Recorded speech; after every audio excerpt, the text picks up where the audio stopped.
নমস্কার। আলোর পথে অনুষ্ঠানে প্রভু যীশু খ্রিস্টের মধুর নামে সকলকে স্বাগত জানাই। আমি বিশ্বাস করি করুণাময় ঈশ্বরের অসীম করুণায় আপনি এবং আপনার পরিবারের সকলেই খুব সুন্দর আছেন এবং সুস্থ আছেন। প্রিয় বিশ্বাসী, আজকে আমরা যে বিষয় নিয়ে আলোচনা করব তা হলো ঈশ্বরের বাক্য। আজকের ভিডিওতে আমরা ঈশ্বরের বাক্যকে বিভিন্ন দিক দিয়ে দেখব। বাক্য আসলে আমাদের কাছে কি এবং সেটাকেই আমরা জানার চেষ্টা করব। অবশ্যই নিজেদের চিন্তাভাবনার উপর আমরা নির্ভর করব না। পবিত্র বাইবেলের বিভিন্ন বাক্যের আলোকেই আমরা দেখব বাক্য আসলে একজন বিশ্বাসীর জীবনে কিসের স্বরূপ। মানুষের কাছে ঈশ্বরের বাক্য আলো, কারণ এই অন্ধকার পাপময় জগতে যদি পাপের গর্তে তথা নরকের পথে না হাঁটতে হয় এবং সত্যের পথ খুঁজে পেতে হয়, অবশ্যই আমাদের আলো চাই। আর সেই আলো হলো ঈশ্বরের বাক্য। গীত সংহিতা 119 অধ্যায় 105 পদে ঈশ্বরের বাক্যকে আলোর সাথে তুলনা করা হয়েছে। লেখা আছে, তোমার বাক্য আমার চরণের প্রদীপ, আমার পথের আলোক। যখন আমরা অন্ধকারে হাঁটি তখন আমরা আমাদের পথ দেখতে একটি আলো ব্যবহার করি। আলো ছাড়া যেমন পথের মধ্যে খারাপ রাস্তা ভালো রাস্তা বোঝা কঠিন হয়ে দাঁড়ায়, তেমনি পবিত্র বাইবেলের বাক্য ছাড়া জগতে কোনটি সত্য কোনটি মিথ্যা, কোনটি পাপ আর কোনটি পবিত্রতা, এর মধ্যে আমরা পার্থক্য করতে পারি না। আমরা হোঁচট খাই এবং আমরা পাপের গর্তে পড়ে যাই। ঈশ্বরের বাক্য আমাদের সম্মুখে থাকলে আমাদেরকে কেউ ভুল পথে চালিত করতে পারবে না। আর সেই কারণে যত বড় জ্ঞানীগুণী পণ্ডিত মানুষই হন না কেন, আমাদেরকে অন্ধকারের পথে অর্থাৎ পাপাচারের পথে নিয়ে যেতে পারবেন না। কারণ বাক্যের জ্ঞান যার মধ্যে আছে সে অবশ্যই কোনটা পাপ এবং কোনটা পবিত্রতা, কোনটা ঈশ্বরের যোগ্য বিষয় সেটাকে দেখতে পায়। প্রেরিত 17 অধ্যায় 11 পদে আমরা দেখতে পাই, মণ্ডলীতে যে শিক্ষা দেওয়া হতো সেই শিক্ষা মণ্ডলীর সকল লোক, বিশেষত বিরোয়ার জিহুদিরা প্রতিদিন স্বাস্থ্য পরীক্ষা করে বাক্য থেকে জেনে নিত যে শিক্ষা তাদের দেওয়া হচ্ছে সেটি শাস্ত্রে যথাযথ রূপে আছে কিনা। অর্থাৎ প্রিয় বিশ্বাসী, আমরা যে শিক্ষা পাই সেটি সঠিক কিনা। যে কোনো শিক্ষক আমাদের সত্যের পথে পরিচালিত করছে না, তার মন গড়া কোনো স্বার্থান্বেষী চিন্তাপ্রসূত পথে পরিচালিত করছে, সেটা আমরা দেখতে পাই ঈশ্বরের বাক্যের আলোকে। ঈশ্বরের বাক্যের আলোকে আমরা সত্যের পথ দেখতে পাই। তাই দাউদ বলেছেন, ঈশ্বরের বাক্য আলো।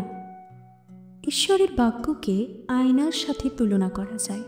এমন কোনো বাড়ি নেই যে বাড়িতে মানুষ বাস করে অথচ আয়না বা দর্পণ নেই। কেননা প্রত্যেক মানুষকে প্রতিদিন তার মুখ তথা চেহারা দেখতে হয়। আমাদের মুখ নোংরা না পরিষ্কার, চুল এলোমেলো নাকি সুন্দরভাবে গুছিয়ে আঁচড়ানো, কোনোরূপ কালি লেগে আছে কিনা অথবা ধুলোবালি লেগে আছে কিনা, তা নিজে নিজে দেখার জন্য আমাদের অবশ্যই আয়নার সামনে দাঁড়াতে হয়। প্রিয় বিশ্বাসী, প্রত্যেকটি খ্রিস্ট বিশ্বাসীকে খ্রিস্টীয় বাক্যের সম্মুখে দাঁড়িয়ে তার জীবনটাকে দর্শন করতে হয়। তার মধ্যে পাপের কোনো কালিমা আছে কিনা তাকে সেটা পরিষ্কারভাবে জানতে হবে।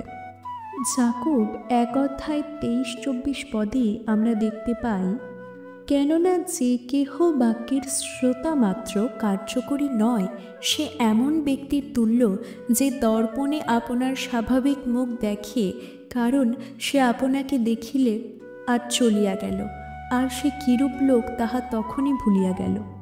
প্রিয় বিশ্বাসী, আমরা যদি প্রকৃতরূপে বাক্যকে অধ্যয়ন করি তাহলে আমাদের জীবনের ভুলগুলো আমাদের কাছে প্রকাশিত হয়ে পড়বে। যেমন আয়নার সামনে দাঁড়ালে একজনের মুখে কি লেগে আছে সেটা দেখে এবং সেটাকে পরিষ্কার করে মুখটাকে সুন্দর রাখতে পারে সেই ব্যক্তি, তেমনি আমাদের জীবনের ভুলটাকে দেখতে হলে অবশ্যই বাক্যের সম্মুখে নিজেদেরকে দাঁড় করিয়ে সেই ভুলগুলো চিহ্নিত করা যায়। আমি সঠিকভাবে ঈশ্বরের দেখানো পথে চলছি, ঈশ্বরের ঘৃণিত কোনো কর্মের মধ্যে আছি কি না সেটা অন্য কেউ নয়, আমি নিজেই বুঝতে পারবো। আয়না আমাদের বাইরের রূপটা দেখতে সাহায্য করে, আর ঈশ্বরের বাক্য আমাদের হৃদয়ের অবস্থান দেখায়। তাই প্রিয় বিশ্বাসী, আয়নায় আমাদের মুখ পরীক্ষা না করে আসুন আমাদের এমন জায়গায় হৃদয়কে রাখতে হবে যাতে আমাদের হৃদয় পরীক্ষা না করে একটি দিনও আমরা যেতে না দিই। নিজের ভুল ত্রুটি দেখতে হলে আমাদের ঈশ্বরের বাক্যের সম্মুখে দাঁড়াতে হবে, কেননা ঈশ্বরের বাক্য প্রাণ ও আত্মা, গ্রন্থি ও মজ্জা এই সকলের বিভেদ পর্যন্ত মর্মবেধী এবং হৃদয়ের চিন্তা ও বিবেচনার সূক্ষ্ম বিচারক। জিরোমীয় 23:29 ঈশ্বরের বাক্যকে আগুনের সাথে তুলনা করা হয়েছে। বাইবেলে আগুনকে সেই জিনিসের প্রতীক হিসেবে ব্যবহার করা হয়েছে যা শুদ্ধ করে বা পুড়িয়ে দেয়। আগুনে পোড়ালে সোনা শুদ্ধ হয় আর খাদ নষ্ট হয়। ঈশ্বরের বাক্য একইভাবে আমাদের মধ্যে থেকে যা কিছু অশুদ্ধ প্রভাব রয়েছে, যা খ্রিস্টের স্বভাবের ন্যায় নয়, তা দূর করতে সাহায্য করে। বাক্য কেবল আমাদের পথ দেখায় না, এটি আমাদের জীবন থেকে মিথ্যাকে দূর করে। একজন ব্যক্তি খ্রিস্টের মণ্ডলীতে আসা শুরু করলে তার মধ্যে যখন বাক্য প্রবেশ করে তখন তার অন্তর পুড়ে খাঁটি হতে শুরু করে।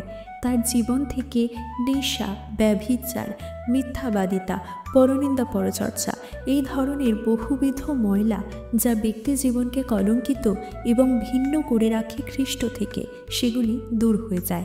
একজন নির্বোধ মানুষ একজন সুবোধ মানুষে পরিণত হয়।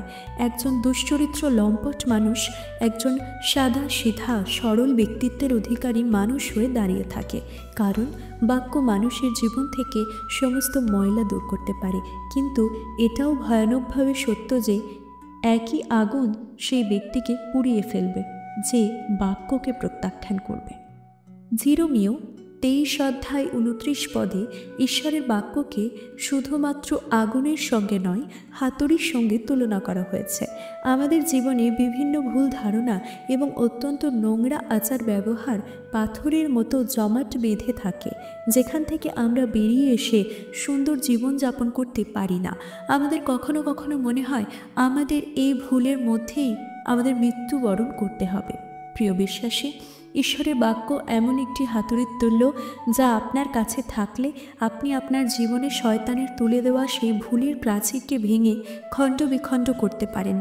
তাই একজন যখন তার বহুবিধ সমস্যার পাহাড় নিয়ে মণ্ডলীতে এসে পৌঁছায়, আস্তে আস্তে ঈশ্বরের বাক্যের মধ্যে যখন সে নিজের জীবনকে গড়ে তোলার চেষ্টা করে, সে তার জীবনকে ভাঙে এবং আবারও সুন্দরভাবে গড়ে তোলে। ঈশ্বরের বাক্য একটি হাতুড়ির তুল্য। লুক 8:11 ঈশ্বরের বাক্যকে বীজের সাথে তুলনা করা হয়েছে। 1 পিতর 1:23 আমরা জানতে পারি যে আমাদের নতুন জন্ম হয়েছে। আমাদের হৃদয়ে যে মঙ্গলজনক আচার ব্যবহারের ফল দেখা যায় তার বীজ ঈশ্বরের বাক্য।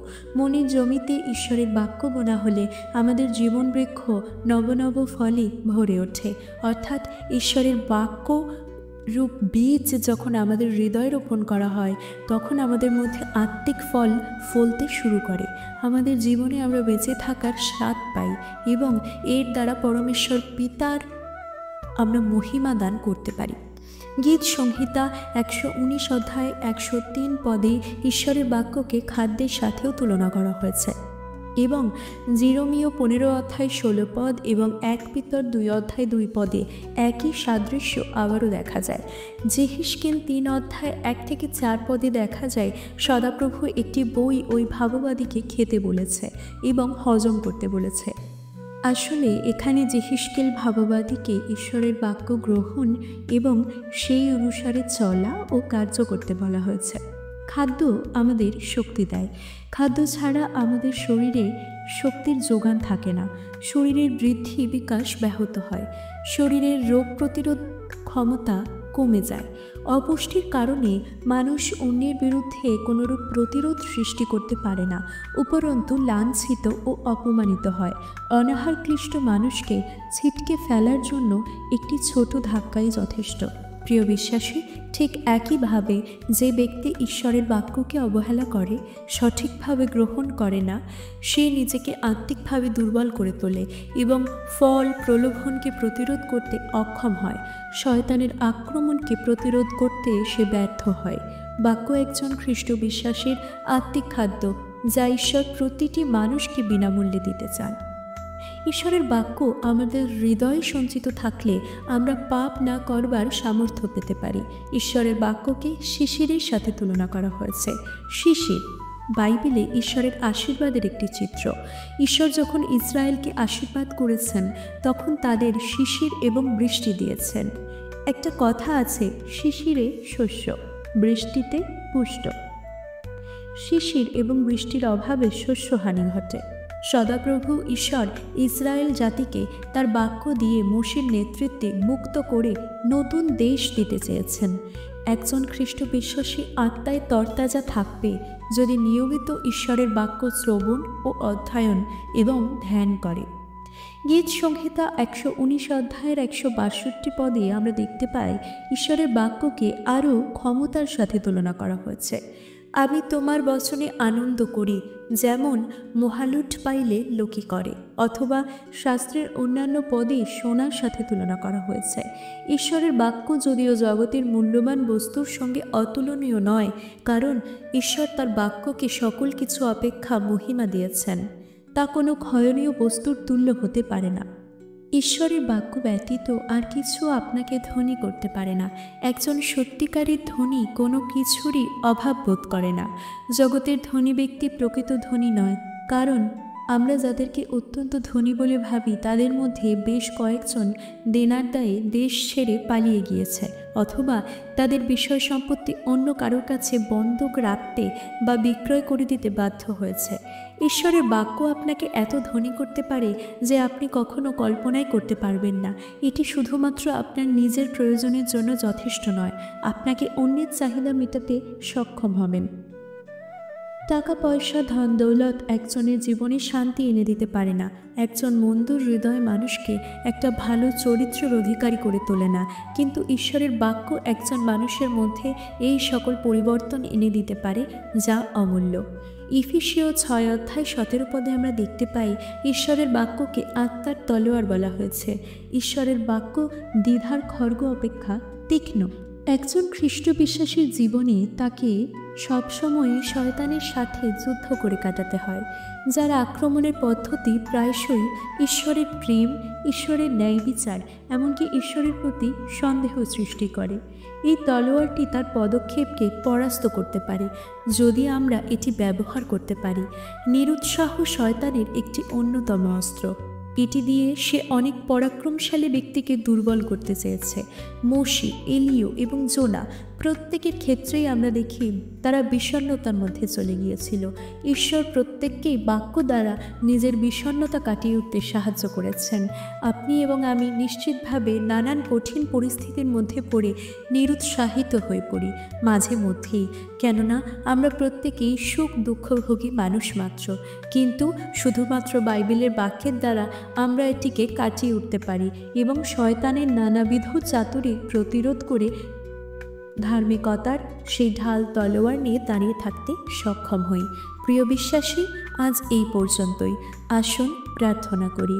হে আমার স্বর্গের জীবন্ত পিতা, প্রিয় যিশু নামে তোমায় ধন্যবাদ করি। এতক্ষণ এই সুন্দর সময় দিয়েছ তোমার বাক্যের পরিচর্যার জন্য, তার জন্য তোমায় ধন্যবাদ করি। প্রতিটি মানুষকে পাপময় জীবন থেকে উদ্ধারের জন্য তোমার অসীম প্রেম এবং সুন্দর পরিকল্পনার জন্য প্রশংসা করি তোমার মহানামের।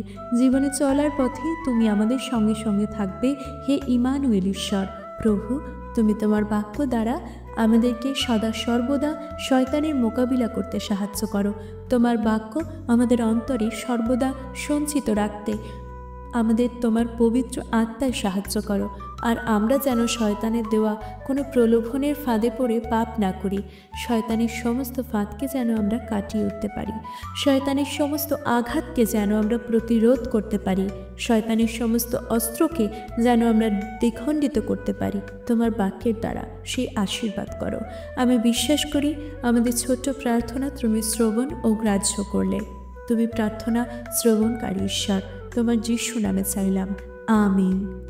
মঙ্গলময় ঈশ্বর সকলের মঙ্গল করুন। সকলকে জয় যিশু।